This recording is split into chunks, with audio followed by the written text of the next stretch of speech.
What's going on, guys? I know it's been a long time, but I actually filmed a few videos prior to this, and I just didn't like any of them, so I never posted them. And I moved, and I can't find my camera anywhere. I'm actually filming this on my iPhone, uh, and I said, "What the heck? I'll give it a shot." It's probably better quality, honestly, than my camera. And set up some lights, and we'll just go from there. I figured the easiest video for me to film would probably be a unboxing first impressions, and I actually just received this. I just unboxed it, so I figured let's just take a look at it together. So this is the Wii and Snecx collaboration. This is the Mini Buster. And so I've been following Snecx on Instagram ever since he designed his first knife. It's been a little while, it seems like. But he had this like Sebenza looking knife that all the parts it just has no screws, and it's all put together somehow. I mean, you'd really have to look that up and check that knife out. It's probably one of the coolest knives I've ever seen in my life. And I remember it sold at auction. It had to go for it. It was over $10,000. I remember that. It was crazy, but I mean, it was definitely a masterpiece. And so I've always been interested in his design, so I wanted to check this out. This seemed like it would be right in my wheelhouse. A 3.5-inch blade. So I kind of knew, this seems like something I would carry. I like that sheepsfoot type of design. So, especially for EDC. But like I said, let's take a look at this together. So, what did it come with? It came with these two stickers. Oh, that looks pretty cool. That's awesome. Actually, oh, I like this one.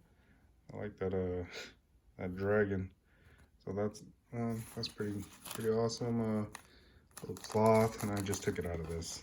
So I was actually surprised. So I pre-ordered this from Knife Center, and I just got it.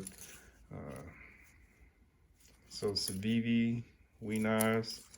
It also came with this. I was surprised that I wasn't expecting this. A little pry tool that you can put on your keychain bottle opener. Looks like some hex bits. Like I said, I wasn't expecting that, so it's called the Wii tool. Yeah, so there's that's what it came with. And so I was pretty happy to get that. But let's take a look at the blade. Like I said, it kind of has this the sheepfoot Warncliffe type of look to it, and I can't tell if that's like a bead blast or a really fine stonewashing, but I really like that how it looks. I like those swedges. It's pretty nice. Let's take a. So I do have. Here's my Insingo. So you see how the tip is kind of the same. And then what I got here? That's my large Insingo. Yeah, see, very close in size. Blades almost look even with just the handle. The blade to handle ratios honestly looks better on that. And then here is my fatty Warncliffe, my Hinder XM18. So that's just your standard 3.5-inch XM18. Same thing. Handle, just the handle's a little bigger on the XM18. And then here is a small. So this is just a little smaller. Actually, since I got all that out, oops, sorry. Let's take a look. Here's a PM2. I know a lot of people love the PM2. So do I. Same thing. I know here it looks, but it actually comes, I know it's the angle of the camera, but it actually comes to about right there. So, and then here's your PM3. A lot smaller than the PM3, or the PM3 is a lot smaller. I put Rips Garage Tech. I think this is the green canvas micarta or something like that. I like it. Looks really nice.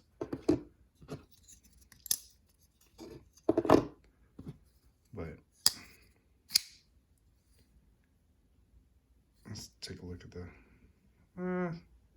It's not super thin behind the edge, but with this flat grind and how high it goes, it's actually probably going to be a good cutter. Like I said, I really like the finish that's on there. And I like the fact there's not a lot of billboarding. You know, just that simple we and Snecx. I hate it when they got to put we knives or we knives doesn't do that, but a lot of brands do, where they got to put their branding everywhere, and it just looks terrible. Even they could have even just put the little we symbol just right there at the back or something like that, and that'd be pretty nice. Obviously if you're buying the knife, you know who makes it. You don't got to put it everywhere. That's what I think anyway. Action seems really nice. The jimping, it has this one cutout. Almost reminds me of like the Nkosi.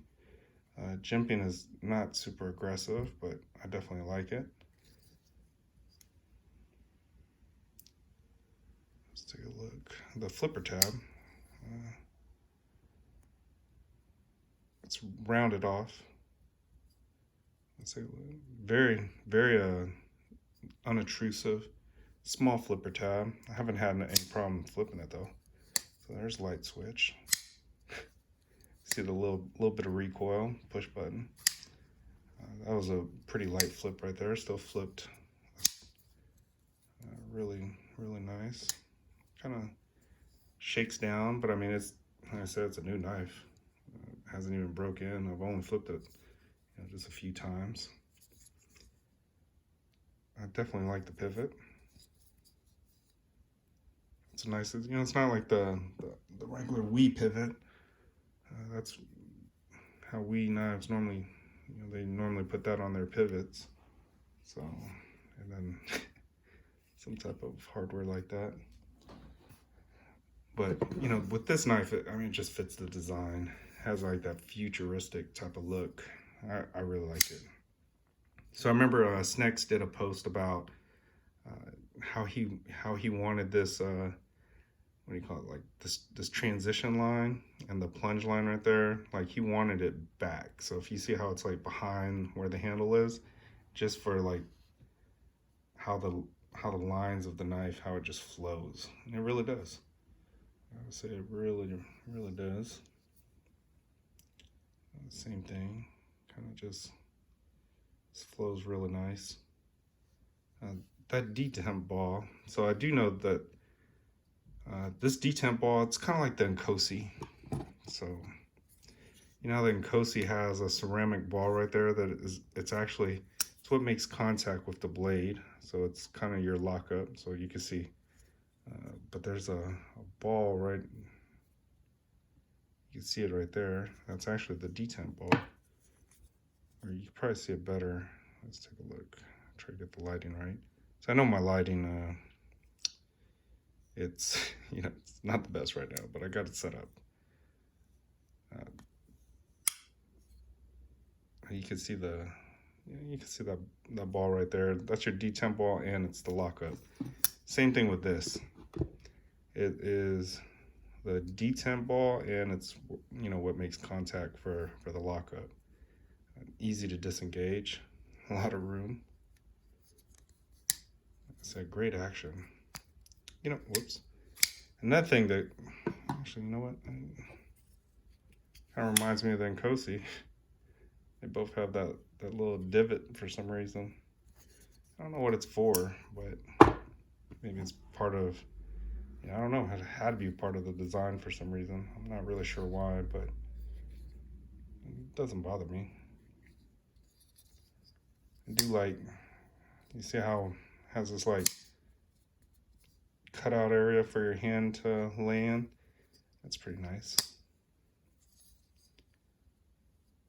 Look at the backspacer. So the backspacer look at the design. Look how it's put together. That looks pretty cool. So the blade, I guess the blade would actually sit, you know, it would be really close to the handle, or maybe even sit just barely above it, as you can see. So I definitely like, you know, just the aesthetics of that. And then same thing at the front. You see how that cut out? There's no way that you could accidentally poke yourself.